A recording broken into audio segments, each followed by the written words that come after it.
আল্লাহ রাব্বুল আলামিন বলেন সূরা নমল ১৯ নাম্বার পারার ২০ নাম্বার পৃষ্ঠা ৭ নাম্বার লাইনের ৫২ নাম্বার আয়াতে আছে ফাতিলকা বুয়ুতুহুম খাবিয়াতাম বিমা যালামু। আল্লাহ বলেন এই সেই ঘরগুলো, এই সেই ৩২ নাম্বার, এই সেই বাহার, এই সেই গোষ্ঠীর হানিফ। যদিও এখানে ৩২ হানিফ বাহার নাম নেই, এটা হাজার হাজার বছর আগের আয়াত। লূত নবীর উম্মতদের সম্পর্কে আল্লাহ নাজিল করেছিল। আমার মনে হচ্ছে ২০২৪-২৫-এ আবার আরেকবার নাজিল হচ্ছে। ৬ মাস বন্ধ ছিল, এখন আমার নতুন করে নাজিল হওয়া আরম্ভ হয়েছে। আল্লাহ বলেন এই সেই ঘরগুলো খাবিয়াতান, এগুলো আমি আল্লাহ সব পরিত্যক্ত করে দিলাম, জনশূন্য করে দিয়েছি। আপনি তাকান, এখন গতকালকে রাত ৯টা থেকে শুরু হয়েছে, আজকে রাত 10:30 বাজে। সারা বাংলাদেশে একই অবস্থা। আল্লাহ যেন এভাবে আঙ্গুল দিয়ে দেখাচ্ছে জালেমদের এই সেই ঘরগুলো। বিমা যালামু, এখানে জুলুম করা হতো। এ সমস্ত ঘরের নিচে যে জুলুম হয়তো তার প্রমাণ আজকে পেয়েছে ধানমন্ডির এই ৩২ নম্বরে মাটির নিচে আয়না ঘর। সব সাংবাদিকরা যে ভিডিও করে দেখাচ্ছে ৬ তলা নিচে আর ওপরে ৬ তলা, মাটির নিচে ৬ তলা কি করবেন আপনি? যে দেখে ওনারা সব ছোট ছোট ঘর। তার মানে এই জুলাই আগস্টের বিপ্লব যদি সফল না হতো, যারা এগুলো ঘাড়ে নিয়েছিল, মাথায় নিয়েছিল, এগুলো সব নিয়ে ওই জায়গায় বন্দী করে রাখতো। আল্লাহ পাক বলেন এদের এই জুলুমের কারণে এদের বাড়ি ঘর পর্যন্ত আর জনশূন্য পরিত্যক্ত করে দিয়েছি। এ পর্যন্ত ছিল ওদের ব্যাপার।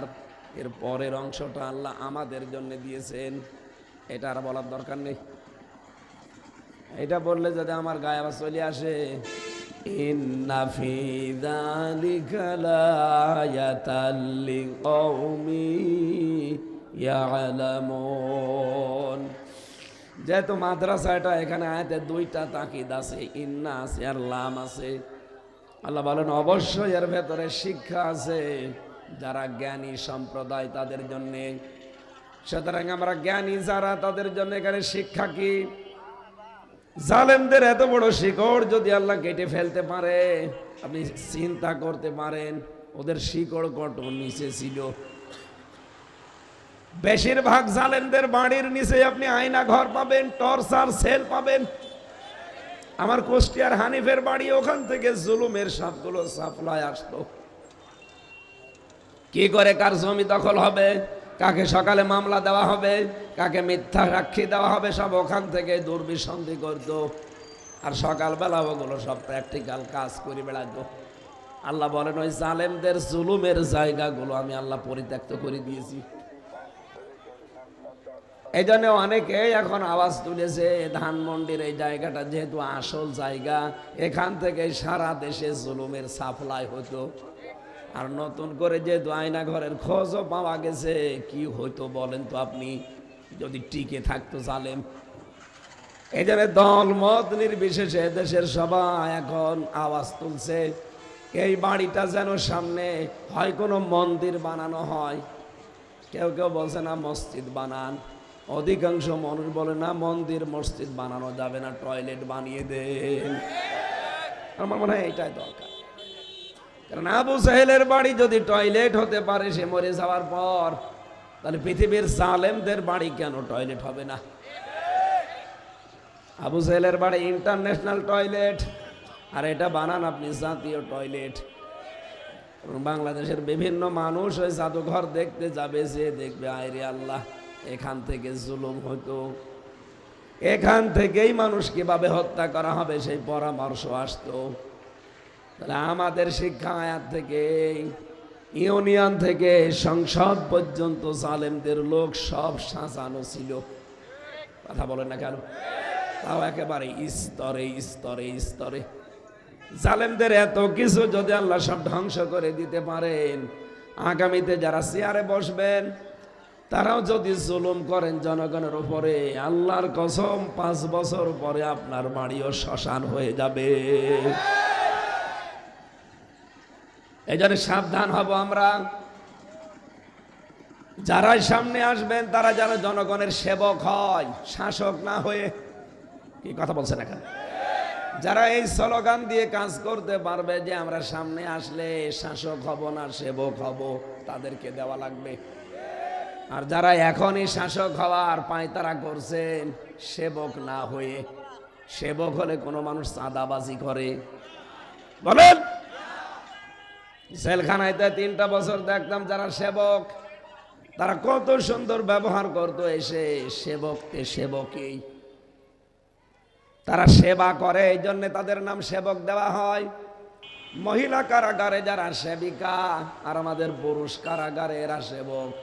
হাসপাতালে যারা সেবা সেবিকা দেখবেন, যারা নার্স, এই কথা বলেন না কেন? এরা খেদমত করে, সেবা করে, এই জন্যই সেবক সেবিকা নামই হয়ে গেছে। এই দেশের দায়িত্ব এখন একদল নিতে চাচ্ছে, যারা বলছে আমরা শাসক হব না সেবক হব, আছে না? কিন্তু কিছু মানুষ দেখছে না সেবক না, ওরা অলরেডি হায়নার মতো আচরণ আরম্ভ করে দিয়েছে। তারা থামবেন, তারা থামবেন। আপনি কায়কোবাদের বক্তব্য আমি ভিডিও 5 মিনিট একাধারে শুনেছি। লোকটা পাগল হয়ে গেছে। প্রবাস জীবনে থাকা কি কষ্ট এই লোকটা জানে। সর্বোচ্চ যিনি আছেন আপনাদের দলের তারেক জিয়া পর্যন্ত জানে যে প্রবাসে থাকা কি ঝামেলা। নিজের আপনজন আত্মীয় স্বজন সব কিছু বাদ দিয়ে দূর দেশে পড়ে থাকা। হজে যে মাত্র কয়দিন থাকি তাই আমার মন টিকতে চায় না। কয়দিন আগে মালয়েশিয়া মাত্র 10 দিন, তাই মন কত শক্ত করে বেঁধে রাখলাম। সিঙ্গাপুরে মাত্র 3 দিন, 3 দিনেই মনে হচ্ছে অতিষ্ঠ হয়ে গেছি, কখন বাড়ি যাব। আর আপনাদের নেতা, আমাদের অনেকের নেতা আজ বসে আছে, কেউ কেউ 10 বছর 15 বছর 17 বছর দেশে আসতে পারে না। তারা এই জন্যে চেষ্টা চালাচ্ছে যেন সামনে আমরা এসে জনগণের সেবক হতে পারি। সুবহানাল্লাহ বলতে পারেন না? কিন্তু যদি কেউ সেবকের নাম নিয়ে শাসক হয়, তারও পরিণতি এই ফ্যাসিস্টের মতো হবে। আমরা আশা করব আগামীতে যারা আসবেন কোরআনের জন্য দেশটা উন্মুক্ত করে দেবেন। কি কথা বলেন না কেন? এর শিক্ষা, এর প্রসার, এর প্রচার, এটা কায়েম করা এই দেশে যেন সহজ হয়ে যায়, সেই ব্যবস্থা যারা করবে এদেশের মুসলমান তাদের পক্ষে আছে। শুধু মুসলমান না, অন্য জাতির লোকেরাও। কয়েকদিন আগে গাইবান্ধা এক হিন্দু পুরোহিত ঠাকুর সে বক্তব্য দিচ্ছিল যে এই দেশে যদি কোরআনের বিধান কায়েম হয়, সবচাইতে বেশি নিরাপদে থাকবো আমরা সংখ্যালঘু যারা তারা। এই জন্য আমার মনে হয় ঝড় যখন উঠে পড়েছে, এ কোরআন এবার সংসদে যাবেই যাবে ইনশাআল্লাহ। আমরা চাই 300 জন এমপির ভেতরে অন্তত 151 জন যেন কোরআন বুকে নিয়ে যেতে পারে। যে আল্লাহ আমাদেরকে কোরআনের তাফসীর শোনার জন্য আজকে রাজ্যে বসে থাকার সুযোগ দিলেন, ক্ষমতা দিলেন, তৌফিক দিলেন, ধৈর্য দিলেন, বলেন আলহামদুলিল্লাহ। জবান খুলে বলেন আলহামদুলিল্লাহ। দরুদ সালাম পাঠ করার মাধ্যমে আজকের আলোচনার বিষয়, এই এদিকে তাকান, সূরা তাহার 74 নাম্বার 75 নাম্বার 2টা আয়াত পড়েছি। একটা জান্নাত, একটা জাহান্নাম, 2 কেন্দ্রিক। আমরা দেখব আসলে আমরা কোন দিকে আছি। কিছু ভ্রান্ত ধারণা আজকে নিরসন হবে ইনশাআল্লাহ। আপনারা বোঝার চেষ্টা করবেন। সূরা তাহা কোন সূরা? আমার ভাইরা, কোরআন শরীফের ভেতরে বিশ্ব নবীকে 99টা নাম দিয়ে আল্লাহ ডাক দিয়েছেন। তার প্রধান নাম 7টা। কয়টা? রব্বুল আলামিন বলেন তাহা, তার ভেতরে একটা ইয়াসিন, আহমদ, মোহাম্মদ, আব্দুন, মুজাম্মিল, মুদ্দাসির। কয়টা? বলেন বলেন। সূরা ফাতিহার ভেতরে যে 7টা আয়াত দেখেন, বিশ্ব নবী মুহাম্মদ রাসূলুল্লাহর প্রতি এই কোরআন নাজিল করে সূরা ফাতিহার ভেতরে 7টা আয়াতে। এটা কিতাবুল মুনাব্বিহাতের ভেতর থেকে বলছি, হাফেজ ইবনে হাজার আসকালানী রহমতুল্লাহ আলাইহির লেখা। আপনাদের এই চট্টগ্রাম বিভাগের বাইতুল শরফের মরহুম পীর আল্লামা শাহ আব্দুল জব্বার রহমতুল্লাহ আলাইহে, নাম শোনেননি লোকটার? পীর হতে হলে এরকম পীর হতে হয়। উনি পীরও ছিল, তার এলেমও ছিল। আর এখন অনেক পীর হয়, খালি পীরই নাম, কোনো এলেম কালাম নেই। এটা গিয়াসউদ্দিন তাহেরির নামের আগে পীর। ওর পেটে বোম মারবেন তো একটা আয়াতের তাফসির মূল ভাবে করতে পারে কিনা? নামের আগে পীর বসিয়ে রেখেছে। শাহ আল্লামা আব্দুল জব্বার রহমতুল্লাহ আলাইহে তিনি কিতাবুল মুনাব্বিহাত, এটার আরবিতে লিখা, তিনি বাংলা করেছেন। উনি এই সূরা ফাতিহার এই 7টা অক্ষর গবেষণা করে একটা তথ্য দিয়েছেন। আমরা বাংলাদেশে এখন 48,000 পীর নাম শুনি, পীর হতে হলে আব্দুল জব্বারের মতোই হওয়া লাগবে, এইরকম পীর হবে। তিনি লিখেছেন সূরা ফাতিহায় রব্বুল আলামিন এই 7 আয়াতের ভেতরে 7টা অক্ষর দেননি, 7টা হরফ। কয়টা? এদিকে তাকান, কয়টা? 7টা হরফ তিনি দেননি। চিন্তা ভাবনা করে তিনি কিন্তু গবেষণা করে বের করলেন কেন দেননি। সূরা ফাতিহার পুরা 7টা আয়াতে আপনি সা অক্ষরটা খুঁজে পাবেন না। কি অক্ষর?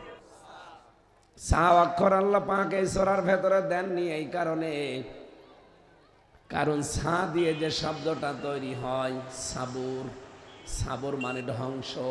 সাবুর মানে কি?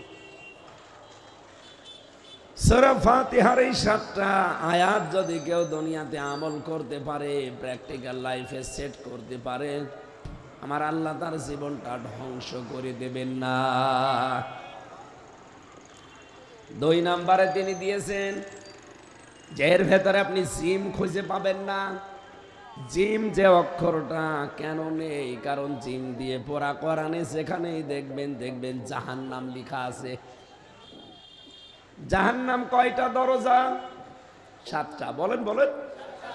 জাহান্নামের এই 7টা দরজায় আল্লাহ তার জন্য বন্ধ করে দেবেন যিনি সূরা ফাতিহার 7টা আয়াত জীবনে সেট করতে পারবে। সূরা ফাতিহাতে 3 নাম্বার তিনি দিয়েছেন খ অক্ষর পাবেন না। খ দিয়ে আপনি শব্দ তৈরি করতে পারেন খব্বারি, এর বাংলা অর্থ হচ্ছে ভব ঘুরিয়ে। খবারি মানে কি? খব্বারি মানে ভব ঘুরে, যার কোনো কাজ কাম নেই, উদ্দেশ্য নেই। এর আর একটা অর্থ আছে লম্পট। এই পৃথিবীতে সূরা ফাতিহার 7টা আয়াত যদি কারো জীবনে সেট হয়ে যায়, সে কোনোদিন লম্পটগিরি করবে না। আজ লম্পটের অভাব আছে দেশে। আমি নাম নিলাম না, ওদের নাম নিতেও আমার ঘৃণা লাগে। 4 নম্বরে আপনি শিন পাবেন না। শিন দিয়ে শব্দ তৈরি করা যায় শাখাওয়াত। শাকাওয়াত না, শিন দিয়ে শাকাওয়াত হলে সৌভাগ্য, আর শিন দিয়ে শাকাওয়াতুন মানে দুর্ভাগা। কোরআনে কারিমের সূরা ফাতিহার 7টা আয়াত জীবনে থাকলে আপনাকে আল্লাহ দুর্ভাগা করে দেবে না, আপনার ভাগ্য সুপ্রসন্ন হয়ে যাবে। এই জন্য সূরা তাহার প্রথম আয়াতে আল্লাহ এটাই জানিয়েছেন, তাহা মা আনজালনা আলাইকাল কুরআনা লিতাশকা। এই কোরআন আমি আপনার প্রতি এই জন্য দেইনি যে আপনি ভাগ্যহত হবেন, দুর্ভাগা হবেন, আপনি ভাগ্য হারিয়ে ফেলবেন না। এই কোরআন এই জন্য দিয়েছেন যে আপনার ভাগ্য খুলে দেবে, আপনি ভাগ্যকে সুপ্রসন্ন করতে পারবেন। 5 নাম্বারই আমি এর ভেতরে পেয়েছি, সূরা ফাতিহার ভেতরে আপনি জ শব্দটা পাবেন না। কি? জ অক্ষর দিয়ে দেখবেন পুরা কোরআনে বেশিরভাগ জুলমুন বা জুলমাতুন লেখা আছে, এর বাংলা অর্থ হচ্ছে অন্ধকার। এই 7টা আয়াত জীবনে যদি সেট করতে পারেন, অন্ধকার আপনার জীবনে নেমে আসবে না। সুবহানাল্লাহ বলতে পারেন না? এরপরে পেয়েছি ঝা, 6 নাম্বার অক্ষর। এটা সূরা ফাতিহার ভেতরে ঝা এই অক্ষরটা নেই। ঝা দিয়ে কোরআনে কারিমে আল্লাহ নিজেই দিয়েছেন যাক্কুম, এটা জাহান্নামী মানুষদের খাবার। ইন্না শাজারাতাজ যাক্কুমি তুআমুল আসিম, অবশ্যই পাপিষ্ঠ যারা তাদের খাবার হবে এই যাক্কুম। মুখের ভেতরে দিতে দেরি, ভেতরেও যাবে না, বেরও হবে না, গলায় আটকে যাবে। তার মানে যাক্কুম গাছের ফল আপনাকে খাওয়া লাগবে না, জাহান্নামেও যাওয়া লাগবে না। সূরা ফাতিহা যদি আমল করেন, সর্বশেষ 7 নম্বর অক্ষর আপনি পাবেন না, ফা। কি বললাম? ফা দিয়ে ফিরাকুন মানে বিচ্ছেদ। এই কোরআনের সাথে যদি সত্যি আপনার সূরা ফাতিহার সম্পর্ক আপনার জীবনে থাকে, আল্লাহ আপনার থেকে আপনার সন্তানাদি, আপনার আত্মীয় স্বজন, আপনার জনগণ, এমনকি আপনার এই দেশে যা করেছেন তার থেকে আপনাকে আল্লাহ বিচ্ছেদ করবে না।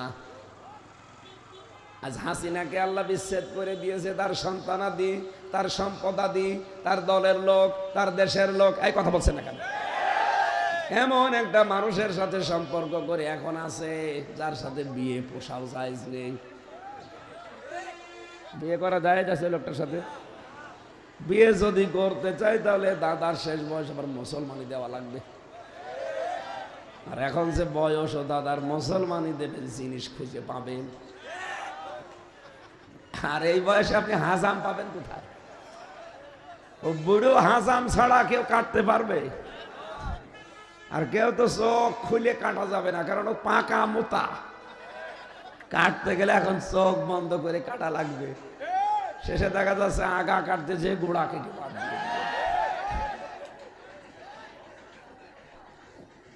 সুতরাং দাদার শেষ বয়সে মুসলমানি দেওয়াও সম্ভব না, ও বিয়ের স্বাদ আর মেটবে না। সুতরাং যারা এই স্লোগান বেঁধেছেন, এই স্লোগান বন্ধ করেন। মোদির বউ নাই,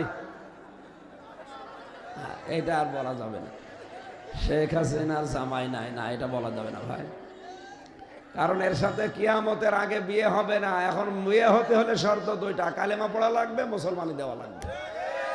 এটাকে আমি বানালাম। সূরা বাকারা 2 নম্বর পারা 14 নম্বর পৃষ্ঠার 4 নম্বর লাইনের, এটা 221 নম্বর আয়াতের মাঝের অংশে আছে। নিয়ে আসেন কোরআন শরীফ। এই যে জিজ্ঞাসা করেন, ওয়ালা তুনকিহুল মুশরিকিনা হাত্তা ইউমিনু, যতক্ষণ মুশরিক পুরুষ ঈমান না আনবে, মুসলমানি না দেবে, মুসলমান না হবে, ওর সাথে কোনো মুমিনা নারীর বিয়ে করা জায়েজ নেই। আমাদেরটা যাই হোক, অন্তত মিথ্যা কথা মতো যাই বলে, কিন্তু সে তো একটা হাজি নাকি? কথা বলে না কেন? সে একটা মুসলমান হাজি না? যদিও তার হজের একটা কথাও সে ঠিক রাখে নাই। কারণ হজে যে মানুষ প্রথমেই বলে ইন্নাল হামদা, যত প্রশংসা করি আজকে থেকে সব তোমার করব, হে আল্লাহ আমি কথা দিয়ে গেলাম, অথচ বাংলাদেশে এসে যত প্রশংসা সব বাবার প্রশংসা। তার মানে তার নিজের কথাই ঠিক নেই। এই কথা বলে না কেন? 2 নম্বরে বলা হয় অন্যায়মাতা লাকা, যত নিয়ামত আমাকে দিয়েছে সব তোমার জন্য ব্যয় করব, অথচ ক্ষমতা আল্লাহর নিয়ামত না? এই কথা বলে না কেন? এই নিয়ামত পেয়ে আল্লাহর আইনগুলো আরো তুলে দেওয়ার চেষ্টা চালিয়েছে। 3 নম্বরে বলা লাগে ওয়াল মুলকা লাকা, আমি যদি রাজ্য রাজনীতি দেশে যেয়ে করি তোমার জন্য করব, আর এসে আরো আল্লাহর রাজনীতি বন্ধ করে দেয়। শেষে বলা হয় লা শারিকা লাকা লাব্বাইক, হে আল্লাহ আমি চলে যাচ্ছি, কিন্তু আমি মুশরিক না, তুমি আমার নামটা একটু হাজিরা খাতায় লিখে নিও। অথচ এসে শিরিকের যত কাজ সব আগে আগে করে। হাজার হাজার কোটি টাকা দিয়ে যে শিরিক করেছিলেন, কি হলো? প্রিন্সিপালের মাথার উপরও রেখেছিলেন, বাবারে নিজেরে রেখেছে, এখন 5 তারিখের পরে নামিয়ে আগুন ধরিয়ে দিয়েছে। আর গতকাল রাত থেকে যা ভাঙ্গা আরম্ভ হয়েছে, কোন মূর্তি এই দেশে থাকবে না ইনশাআল্লাহ। এতে যদি আবার ছেলে যাওয়া লাগে আমরা যেতে রাজি আছি না। এদেশে কোনো মূর্তি থাকবে না। মূর্তির সংস্কৃতি এটা মুশরিকদের। আমরা কি মুশরিক? হ্যাঁ, হিন্দুরা যদি তাদের মূর্তি বানিয়ে পূজা করে বাড়ির ভেতরে, ঘরের ভেতরে, মন্দিরে, কোনো অসুবিধা নেই, করবে তারা। কিন্তু আমরা মুসলমান দাবি করে কোনো মাথার উপরে মূর্তি দেখতে চাই না। আগামীতে এই দুঃসাহস কেউ দেখাবেন না। তাহলে 5 বছর পরে দেখা যাচ্ছে আপনারটাও আগুন লাগিয়ে জনগণ পুড়িয়ে দেবে। আল্লাহ এত বেশি রেগে যায় শিরিক করলে, জানেন? এই যে এই মানুষটা, কিছু লাগবে না, ইনি যদি এখন বাড়িতে যেয়ে দেখেন ওনার স্ত্রীর কাছে পাশের বাড়ির এক সলিমদ্দি শুয়ে আছে, বউকে জড়িয়ে ধরে, কিছু কিন্তু করেনি, এমনি শুয়ে আছে, উনি মানবে? আমি মানব? বাড়িতে ঢুকে যদি দেখি পাশের বাড়ির সলিমদ্দির সাথে শুয়ে আছে, শুধু একটা লাঠি নিয়ে বউকে না দুইজনকে আদামারা করে ফেলবো, দরকার মেরে ফেলবো। কিছুই করেনি, শুধু জড়িয়ে শুয়ে আছে, এই দিয়ে যদি আপনার রাগ হয়ে যায়, আল্লাহ বলেন বীর্য থেকে শুরু করে হামজা পর্যন্ত আমি বানিয়েছি, নাকি কারো কোনো অধিকার আছে? কারো অধিকার নেই। হ্যাঁ, মা বাবা শুধু বিছানায় ছিল, এই বাকি যা করেছে বলেন তো কে? বিজ্ঞান এখন জানিয়েছে বাবার এই স্ফলিঙ্গ দিয়ে বের হয়ে যাওয়া এই নাপাক বীর্যটা দিয়ে আল্লাহ 5টা জিনিস তৈরি করে। মায়ের রেহেমের ভেতরে যে নাপাক পানির থলি আছে, ওই পানি দিয়ে আল্লাহ আরো 4টা জিনিস তৈরি করে: চুল, রগ, হাড় আর পর্দা, রক্ত, গোশত, চর্বি, চামড়া আর স্তর। এই 8টার একটা 9টা জিনিস যখন এক হয়, রব্বুল আলামিন বলেন আমি নিজে আমার যে রব নামটা নিয়েছি এই কারণে তোকে বানাতে 5টা জিনিস স্পেশাল ভাবে দিয়ে দেই। ওয়াজআলা লাকুমুস সামআ ওয়াল আবসারা ওয়াল আফইদা ইলা আখিরি আয়াত।